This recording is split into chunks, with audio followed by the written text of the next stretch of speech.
Okay, so this is Katy Tur.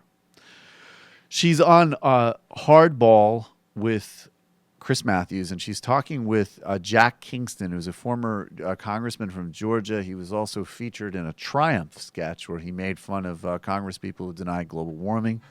So that's who Jack Kingston is. And Katy Tur, she's an NBC reporter, is making an important point, which is that just because Donald Trump doesn't talk about birtherism anymore doesn't mean that the rest of us shouldn't talk about the fact that he built, in many respects, his modern political career on delusional, virulent conspiracy theory-driven racism. Jack Kingston is going to have pretty much nothing to say to this. Let's watch Katy Tur put Jack Kingston on the spot. Mr. Birther, and now he's gotten to be Mr. Quiet. Let me address something that Mr. Kingston was saying, that it was not an issue of this campaign.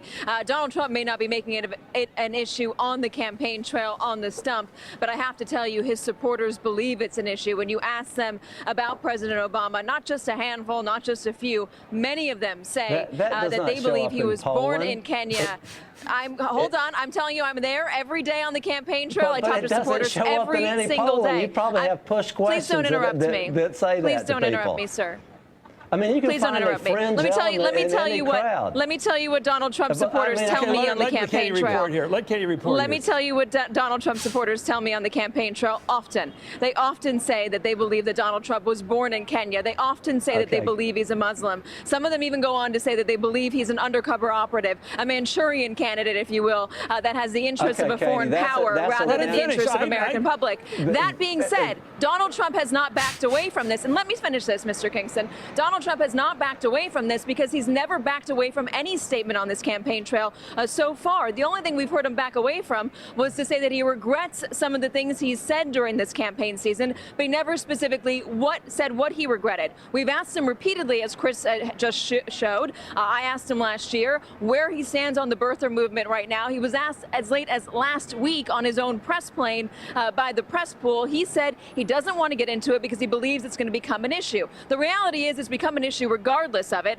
I spoke to a senior aide last night who said that if he was asked about it again, then he would, if he was asked about it again, then he would come out and say that he does not believe that Donald Trump was born overseas, that he believes he was born in Hawaii. The issue is, whenever anybody has asked him this, he has refused to back down from it. I understand that you may say, Mr. Kingston, that the polling doesn't agree with me, but I'm going to tell you, as somebody who's been doing this now for 14 straight months, I think we're going on 15 months now, and that is the same conversation I've had with supporter after supporter in city after city in this country. Doesn't matter if we're in the South, in the West, in the East, the North. Every city I've been to, there have been people who have said exactly those words. Well, I wonder if, like, the anger of covering Donald Trump, which you cannot, for whatever reason, express to him yet, is just starting to get sort of transferred onto his spokespeople. And there is something about Kingston. He's just kind of an annoying guy. He sort of has, like, the look of a podiatrist. And she's like, just shut up. I'm going to explain that the racist buffoon that you advocate for is still a racist buffoon. I also like how he's just like, they don't say nothing about it in the polling. They just say they don't want Guatemalans living there. And Katy, be fair to him. I also like the chivalrous Chris Matthews there. You know, like, let her finish. I like Katy Tur. When you were on TYT last week, did they say when you're watching, let's say, a clip or somebody doing a report, just to keep your mouth open and both teeth showing? Because I think that's Kingston's media strategy. That's what you always do, and then you always sort of pick like when someone is mid-sentence to try to insert yourself in a really uncharismatic way. Yeah, we're doing a Kingston shot right now.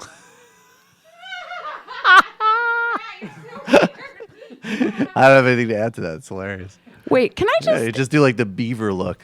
Yes. Can I just say that Chris Matthews, it's not chivalry to tell someone to stop interrupting. I mean, I'm teasing Chris Matthews because he's a bit of an interrupter. He's a bit of an interrupter himself. There's some irony to it. Matt, you're coming up on the feed right now.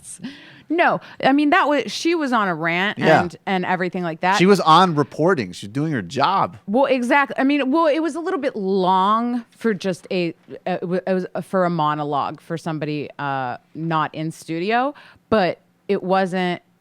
She had a point that she needed to finish, and no one was doing her a favor by letting her talk for that long. I wasn't. All that happened. It was just a funny. On It was just a cable. We're just mocking Matthews a little bit. That's all I was News doing. is that they interrupt women constantly.